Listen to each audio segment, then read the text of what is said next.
Hi friends, welcome to our Read Aloud on Flipgrid today. So as you can see, I have a story that we've read already before, and it's Charlie Anderson. So we're going to read Charlie Anderson again, and you may remember that it's about a gray cat who lives in two homes. So how do the cat owners find out about each other? I want you to think about that question. You can tell your mom, your dad, or your grandparent your answer. And I also want you to think, how do the owners solve the problem on who gets to keep the cat? So I want you to share that answer as well with your mom, dad, or grandma. All right, so we're going to jump into the story, and we have Charlie Anderson.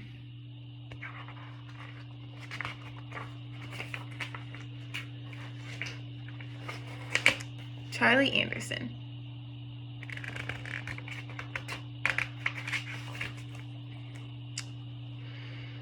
One cold night, a cat walked out of the woods, up the steps, across the deck, and into the house where Elizabeth and Sarah lived.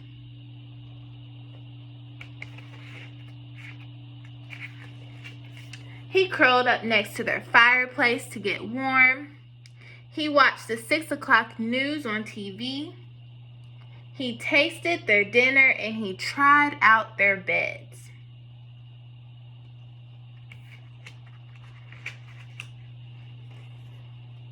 He decided to stay, and the girls named him Charlie. And every morning, Charlie disappeared for the woods again. Why does Charlie decide to stay with Elizabeth and Sarah, even though he already has a home? How do they treat him? I want you to think about that and tell someone next to you what you think. At night, when he came home, Elizabeth brushed him, cleaned him, fed him dinner, and made a space for him at the foot of their bed. He liked Elizabeth's bed best, and sometimes she would wake up in the middle of the night and hear him purring in the dark. And if you remember, purring was something that they do when they feel loved.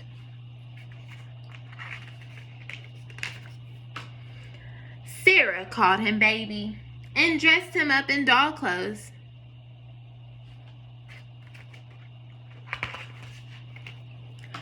When it snowed, Elizabeth and Sarah's mother heated Charlie's milk before he left for the woods. And remember, woods are a lot of trees in an area, and you might see some squirrels living there and some other forest animals.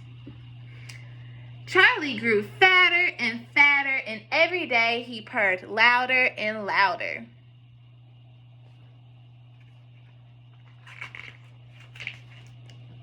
On weekends, the girls stayed with their father and stepmother in the city. A stepmother is like a bonus mom. They wanted to bring Charlie with them, but their mother said he'd miss the woods. Charlie's a country cat, she told him. So how many homes do Sarah and Elizabeth have if they go to stay at their dad's house on the weekend and they stay with their mom on the weekday? How many houses do they have?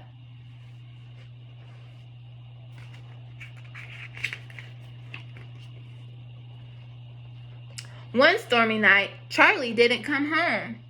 Elizabeth and Sarah stayed out on the deck and called his name, but no Charlie. Where was he? And why wouldn't he come out of the woods? Was he all right?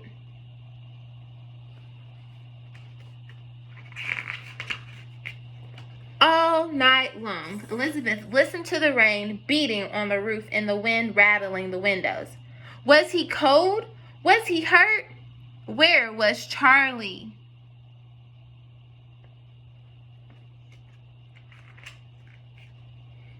In the morning, Elizabeth and Sarah looked for him. They asked the lady down the road if she'd seen their cat. She said no, and offered them cookies, but they were too worried to eat anything, even their chocolate chip cookies. Remember, worried means you're thinking a lot about it and it's making you a little uncomfortable. They went to a new house on the other side of the woods. "Have you seen our cat?" they asked. "His name is Charlie, and he's very fat and has gray stripes." "We have a cat with striped gray fur," said the man. "But his name is not Charlie. It's Anderson, and he's upstairs asleep on our bed." They heard a meow, and down the steps came a very fat cat with gray striped fur. "Charlie!" Charlie and Elizabeth cried. "No, that's Anderson," said the woman. "We've had him for 7 years. Right, Anderson?" He looked at her and began to purr.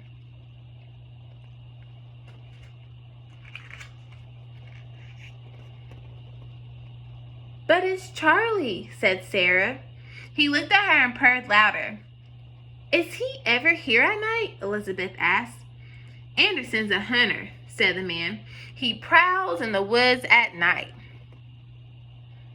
So I wonder why they were looking nervous here when they found out that Charlie had another home. What do you think they think might happen? "Charlie sleeps in my bed at night," Elizabeth said, "and he leaves for the woods after breakfast." "Well, Anderson comes home at breakfast time," said the woman, "and he leaves right after dinner." They all looked at the cat, and he sat at their feet very happy and fat.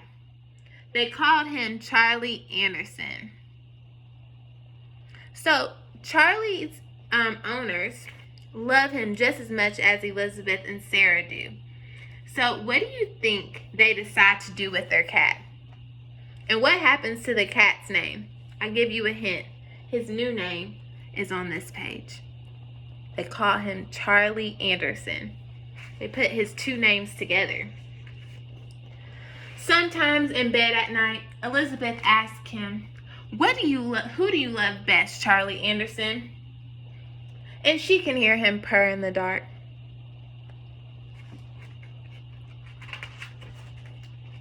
And just like Elizabeth and Sarah, Charlie has 2 houses, 2 beds, and 2 families who love him. He's a lucky cat. The end. So that was Charlie Anderson, our second read. So today, for your Flipgrid video response, I have a question for you. I wonder how Charlie's other owners feel when they find out that he sleeps at Elizabeth and Sarah's house. Do you think they're glad? So that means, do you think they're happy?